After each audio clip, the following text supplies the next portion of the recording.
Hello दोस्तों, स्वागत है आज की एक नई वीडियो में। दोस्तों आज की इस वीडियो में हम कक्षा 10 हिंदी काव्य का 5वां चैप्टर यानी कि चींटी का दोस्तों एकदम संपूर्ण व्याख्या आपको बताने वाले हैं। दोस्तों साथ ही हमने हैंड रिटेन नोट्स भी ले रखी है, यानी कि सबसे पहले दोस्तों हम आपको व्याख्या बताएंगे, उसके बाद व्याख्या किस तरीके से लिखी जाती है वो हम अपने इस नोट्स में दिखाने वाले हैं। साथ ही दोस्तों आपको काव्य सौंदर्य भी बताने वाले हैं, ठीक है ना, क्योंकि बहुत ज़्यादा कमेंट आ रहे थे कि काव्य सौंदर्य भी बताया करें, तो इसलिए आज की इस वीडियो से अब हम आपको काव्य सौंदर्य भी बताएंगे, ठीक है ना।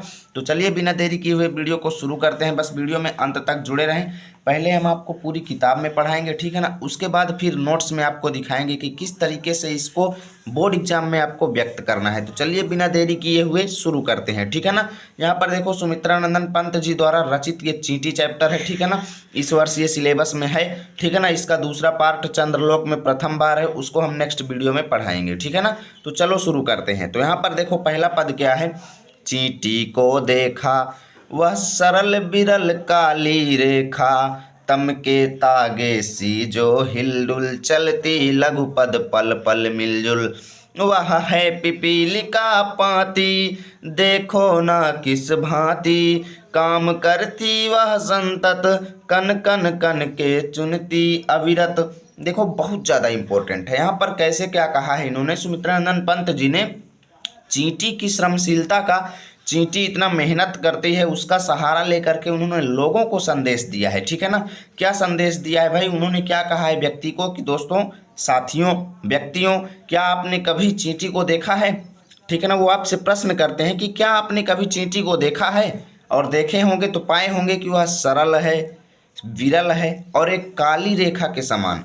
काली रेखा यानी जब चींटी चलती हैं पंक्तियों में, तो जब लाइन की लाइन कई चींटियां चलती हैं तो क्या होता है, काली रेखा की समान खिंच जाती है।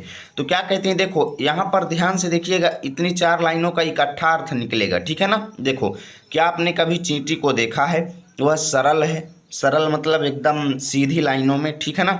विरल मतलब दूर दूर, ठीक है ना, और काली रेखा के समान, ठीक है ना। और तम के तागे सी जो हिलडुल, तम के तागे मतलब अंधकार के धागे की समान, तागे मतलब धागे, सी मतलब समान, जो हिल डुल मतलब हिलते डुलते, ठीक है ना, हिलते डुलते चलती रहती हैं वो चींटियों की जो पंक्ति होती है। तम के तागे मतलब एक काले धागे कह लो, अंधकार का धागा मतलब काला धागा, ठीक है ना।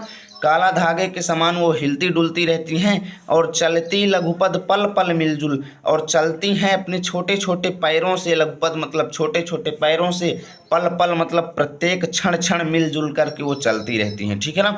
वह है पिपीलिका पाती यानी चींटियों की पंक्ति है, ठीक है ना। तो यहाँ से अर्थ निकालो दोस्तों कि देखो, कविवर सुमित्रा नंदन पंत जी कहते हैं कि क्या आपने कभी चींटियों की पंक्ति को देखा है, वह एक सीधी और विरल काली रेखा के समान रहती है, ठीक है ना, और काले धागे के समान हिलती डुलती रहती है, ठीक है ना। और प्रत्येक चींटी जो होती है अपने छोटे छोटे पैरों से प्रत्येक क्षण मिलजुल कर चलती रहती है, वह चींटियों की पंक्ति है, ठीक है ना। यहाँ से इतने का पूरा अर्थ इस तरीके से निकलेगा। और कैसे लिखेंगे अभी सब कुछ आपको बताएंगे। देखो इस तरीके से आपको लिखना है। सुमित्रा नंदन पंत जी कहते हैं कि क्या आपने कभी चींटी को देखा है, उनकी जो पंक्ति होती है वह एक सरल सीधे और काली रेखा के समान होती है, और प्रत्येक क्षण चींटियां हिलडुल करके चलती हैं, अपने छोटे छोटे पैरों से वह प्रति क्षण मिलजुल करके चलती हैं, ठीक है ना। इस तरीके से लिखना है। उसके बाद देखो, देखो ना किस भांति काम करती वह संतत।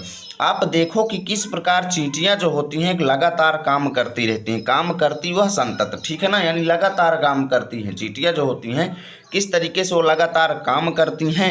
और कण कण कण के चुनती अविरत, संतत माने लगातार, और कण कण मतलब कण कण, कण के मतलब खाद्य पदार्थों के, ठीक है ना। कण कण मतलब कण कण, कण के मतलब खाद्य पदार्थों के, चुनती अविरत मतलब बिना रुके, बिना रुके, चुनती मतलब चुनती रहती हैं, बिनती रहती हैं, यानी जमीन में जो पड़े हुए कण होते हैं खाने वाली चीज़ों के, उनको वो क्या करते रहते हैं, बिना रुके बिनती रहती हैं, चुनती रहती हैं बिना रुके हुए, ठीक है ना। इस तरीके से इसकी व्याख्या हो गई। मित्रों यहाँ से यहाँ तक देखो, ये आपके बोर्ड एग्जाम में आएगा तो यहाँ से लेकर के यहाँ तक भी आ सकता है, और यहाँ से लेकर के यहाँ तक भी आ सकता है। तो मैं एक पद्यांश में यहाँ से यहाँ तक का पूरा पढ़ा दूंगा और दूसरे पद्यांश में आपका चैप्टर खत्म कर दूंगा, ठीक है ना। यहाँ पर देखो, गाय चराती धूप खिलाती बच्चों की निगरानी करती, लड़ती अरि से तनिक न डरती, दल के दल सेना संवारती, घर आंगन जनपथ बुहारती। देखो गाय चराती, यहाँ पर कवि जी क्या कहते हैं कि भैया चींटियों में भी गायें होती हैं, चींटियों के पास भी क्या होती हैं, गायें होती हैं। चींटियां उनको चराती हैं, ठीक है ना, और उनको धूप में ले जाती हैं यानी धूप खिलाती हैं, ठीक है ना। और चींटियां अपने बच्चों की निगरानी भी करती हैं। कविवर सुमित्रानंद पंत जी कहते हैं कि चींटियां अपने बच्चों की निगरानी करती हैं और लड़ती अरि से तनिक न डरती। लड़ती मतलब लड़ती हैं, अरि मतलब दुश्मनों से, तनिक मतलब तनिक न डरती मतलब थोड़ा भी नहीं डरती हैं, यानी बिना डरे हुए दुश्मनों से लड़ती हैं। और दल के दल सेना संवारती, यानी कि वो सेनापति का भी काम करती हैं, यानी कि अपने समूह के समूहों को वो संवारती हैं, सेना को संवारती हैं। और घर आंगन जनपथ बुहारती, वो घर को, आंगन को और आने जाने वाले रास्ते को भी बटोरती हैं। बुहारती मतलब बटोरती हैं, ठीक है ना। तो अब यहाँ से यहाँ तक की पूरी व्याख्या आपको कैसे लिखना है, चलो अब हम आपको नोट्स में दिखाते हैं। तो मित्रों सबसे पहले हम लिख देंगे चींटी को देखा, उसके बाद जनपथ बुहारती, ठीक है ना। यहाँ पर अगर आप देखें तो शुरू कहाँ से होता है, चींटी को देखा से, और इधर कहाँ पर खत्म होता है, जनपथ बुहारती, तो यहाँ तक लिख देंगे, ठीक है ना। उसके बाद देखो संदर्भ क्या लिखेंगे, प्रस्तुत पद्यांश हमारी पाठ्य पुस्तक हिंदी के काव्य खंड में संकलित चींटी शीर्षक से अवतरित है, जिसके रचयिता कविवर सुमित्रानंद पंत जी हैं, ठीक है ना। अब जितने भी पद हैं सब में यही संदर्भ रहेगा, तो अच्छे से देख लीजिए, ठीक है ना। कविवर सुमित्रानंद पंत जी हैं, इसी तरीके से संदर्भ आपको लिखना है। उसके बाद प्रसंग देखो, प्रस्तुत पंक्तियों में कवि ने चींटी जैसे लघु प्राणी की परिश्रमशीलता का सहारा लेकर मनुष्य को प्रेरित किया है। देखो कितना अच्छा प्रसंग आप लिख सकते हैं, ठीक है ना। यानी कि चींटी का सहारा लेकर के मनुष्य के अंदर प्रेरणा भरी गई है, मनुष्य को मोटिवेट किया गया है, ठीक है ना। अब व्याख्या इसकी देखो कैसे लिखेंगे, कवि प्रश्न करता है कि क्या आपने चींटी को ध्यानपूर्वक देखा है। इसी तरीके से सेम आपको बोर्ड एग्जाम में लिखना है जिस तरीके से मैं बता रहा हूँ, ठीक है ना। कवि प्रश्न करता है कि क्या आपने चींटी को ध्यानपूर्वक देखा है। चींटियों की पंक्ति एक सीधी काली और विरल रेखा के समान प्रतीत होती है। देख सकते हो चींटियों की पंक्ति जो होती है एक सीधी काली और विरल रेखा के समान प्रतीत होती है। वह अपने छोटे छोटे पैरों से प्रतिक्षण चलती रहती है। चींटियां जब मिलकर चलती हैं तो ऐसा मालूम पड़ता है कि जैसे कोई पतला काला धागा हिल डुल रहा हो, ठीक है ना। चींटी हमेशा चलती रहती है, वह निरंतर अपने काम में लगी रहती है और अपने व अपने परिवार के लिए उपयोगी छोटे छोटे कणों को बिना रुके चुनती रहती है, ठीक है ना। अब यहाँ से यहाँ तक की व्याख्या आपकी हो गई, ठीक है ना। यहाँ से यहाँ तक कणों को चुनती रहती। उसके बाद गाय चराती, धूप खिलाती, ठीक है ना। तो इसको कैसे लिखेंगे, देखो कवि के अनुसार चींटियों का भी घर समाज है, ठीक है ना। चींटियों के पास भी घर और समाज है। चींटियां गाय चराती हैं, ठीक है ना। और क्या करती हैं चींटियां, देखो गाय चराती हैं और उन्हें धूप खिलाती हैं, ठीक है ना। चींटियों को धूप में ले जाती, गायों को धूप में ले जाती हैं।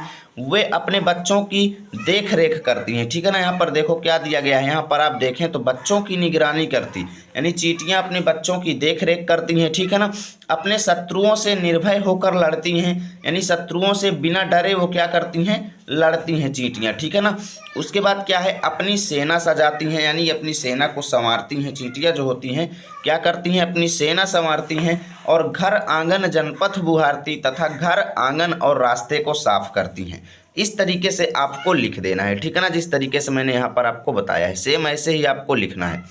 उसके बाद देखो दोस्तों यहाँ पर काव्यगत सौंदर्य आप कैसे लिखेंगे, यहाँ पर देखो इसी तरीके से काव्यगत सौंदर्य आपको बोर्ड एग्जाम में लिखना है। इन पंक्तियों में चींटी की श्रमशीलता पर प्रकाश डाला गया है, सबसे पहले तो इतना लिख देना है। उसके बाद देखो भाषा तो शुद्ध खड़ी बोली है दोस्तों, आप लोग जान सकते हैं, ठीक है ना।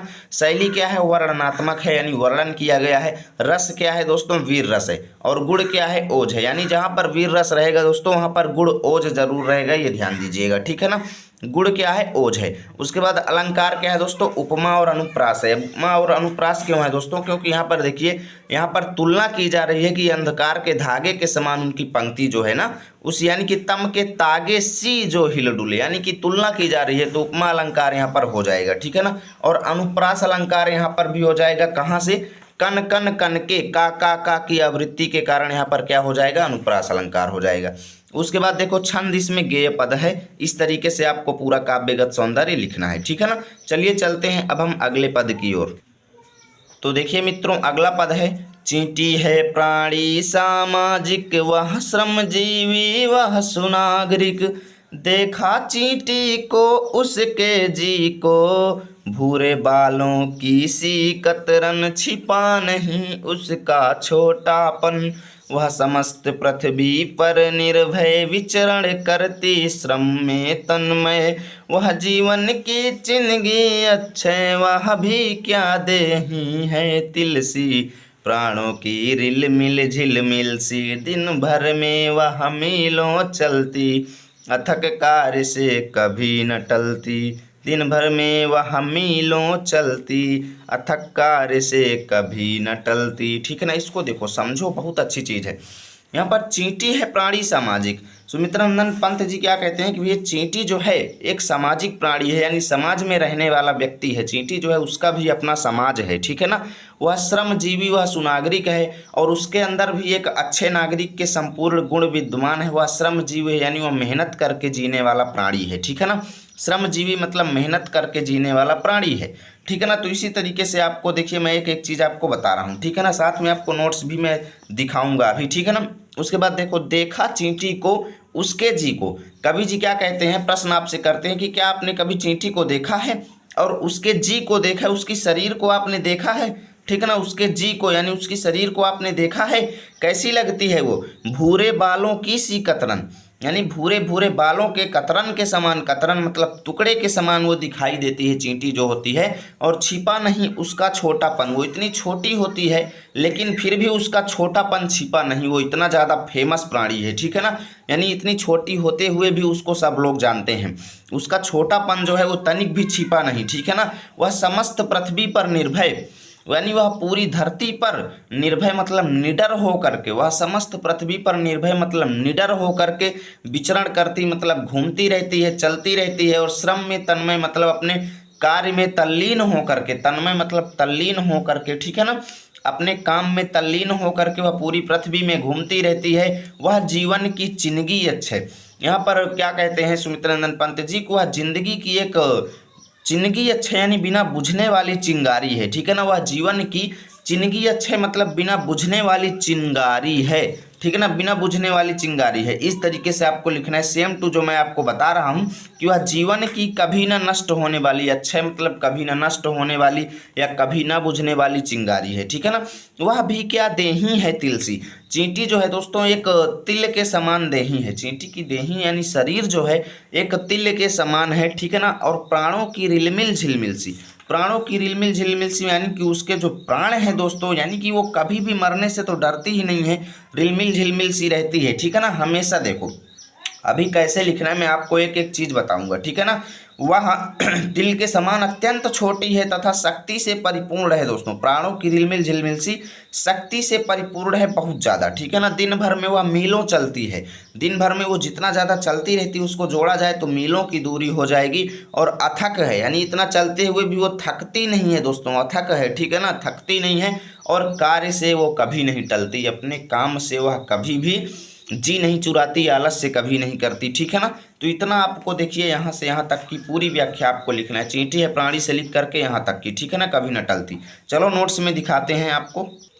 तो मित्रों सबसे पहले लिख देंगे चींटी है प्राणी, उसके बाद कभी न टलती, ठीक है ना, कि हम यहाँ से यहाँ तक की व्याख्या आपको यहाँ पर बताएंगे। संदर्भ क्या हो जाएगा, पूर्वत जो पहले वाले में था सेम वही यहाँ पर भी हो जाएगा, ठीक है ना। प्रसंग क्या रहेगा, प्रस्तुत पंक्तियों में कवि ने चींटी के गुणों और उसकी क्रियाशीलता का वर्णन किया है। व्याख्या क्या रहेगी दोस्तों, देखो चींटी एक सामाजिक प्राणी है। चींटी का अपना एक समाज होता है और उसी के साथ वह मिलजुल कर नियम पूर्वक रहती है। यानी चींटी एक सामाजिक प्राणी है। आप यहाँ पर देखो तो क्या लिखा है, चींटी है प्राणी सामाजिक, चींटी एक सामाजिक प्राणी है। उसके बाद क्या कहती है, चींटी का अपना एक समाज होता है और उसी के साथ वह मिलजुल करके रहती है, ठीक है ना। और देखो नियम पूर्वक रहती है। वह कठोर परिश्रमी जीव है, वह श्रमजीवी है मतलब कठोर परिश्रमी जीव है। और उसमें एक अच्छे नागरिक के सभी गुण विद्यमान है, यानी वह सुनागरिक है, ठीक है ना। चलिए नेक्स्ट पेज पर चलते हैं। उसके बाद देखो दोस्तों यहाँ पर क्या लिखा गया है, कवि कहते हैं कि आपने चींटी को ध्यान से देखा होगा, यानी देखा चींटी को, ठीक है ना, देखा चींटी को उसके जी को। तो इसकी व्याख्या कैसे लिखेंगे, देखो कवि कहते हैं कि आपने चींटी को ध्यान से देखा होगा कि वह अत्यधिक लघु प्राणी है, ठीक है ना, उसके जी को यानी अत्यधिक लघु प्राणी है, परंतु उसका हृदय एवं आत्मबल अत्यंत विशाल है, ठीक है ना। उसके बाद देखो चींटियों की पंक्ति भूरे बालों की कतरन के समान दिखाई पड़ती है। यहाँ पर आप देखें तो भूरे बालों की सी कतरन, यानी भूरे बालों की कतरन के समान उनकी पंक्तियां दिखाई देती हैं। उसकी लघुता को सभी जानते हैं, यानी उसका छोटापन छिपा नहीं, ठीक है ना। लेकिन उसके हृदय में असीम साहस है, ठीक है ना, यानी जिसका कोई लिमिट नहीं है, इतना ज़्यादा साहस भरा हुआ है। वह सारी पृथ्वी पर जहाँ चाहती है निर्भय होकर विचरण करती है। यहाँ पर देखो, वह समस्त पृथ्वी पर निर्भय विचरण करती, श्रम में तन में, ठीक है ना। वह सारी पृथ्वी पर जहाँ चाहती है निर्भर होकर विचरण करती है। वह लगातार अपने श्रम से भोजन को एकत्र करने के काम में तल्लीन होकर जुटी रहती है, ठीक है ना। चींटी श्रम की साकार मूर्ति है, चींटी श्रम की साकार मूर्ति है। वह जीवन की कभी नष्ट ना होने वाली चिंगारी है, ठीक है ना। उसके बाद देखो, यहाँ से देखो, वह भी क्या देही है तिल सी, प्राणों की रिलमिल झिलमिल सी। इसकी व्याख्या कैसे लिखेंगे, देखो, वह तिल के समान अत्यंत छोटी है तथा शक्ति से परिपूर्ण है। प्राणों की रिलमिल झिलमिल से मतलब ये है कि वो शक्ति से परिपूर्ण है। दिन भर में वह मीलों चलती, यानी दिन भर में वह कई मील की लंबी यात्रा पूरी करती है। अथक कार्य से कभी न टलती, फिर भी वह कभी थकती नहीं है, ठीक है ना। धूप छांव शीत वर्षा में भी वह अपना कार्य करने से नहीं चूकती है। इस तरीके से इसकी व्याख्या आपको लिखना है। उम्मीद करता हूँ चैप्टर तो अच्छे से समझ में आया होगा। उसके बाद देखो, काव्यगत सौंदर्य कैसे लिखेंगे, देखो, सबसे पहले लिख देंगे चींटी को सामाजिक प्राणी कहा गया है, ठीक है ना। उसके बाद देखो, भाषा तो खड़ी बोली है, छंद गेय पद है, शैली भी वर्णनात्मक है, रस जो है वीर रस है, और गुण क्या है, प्रसाद है। इस तरीके से इसका काव्यगत सौंदर्य आपको बोर्ड एग्जाम में लिख देना है, और यहाँ से आपका ये चैप्टर फिनिश होता है। उम्मीद करता हूँ वीडियो बहुत ज़्यादा अच्छी लगी होगी। प्लीज़ वीडियो को लाइक और शेयर जरूर करें। मिलेंगे आपके साथ नए वीडियो में, तब तक के लिए जय हिंद जय भारत।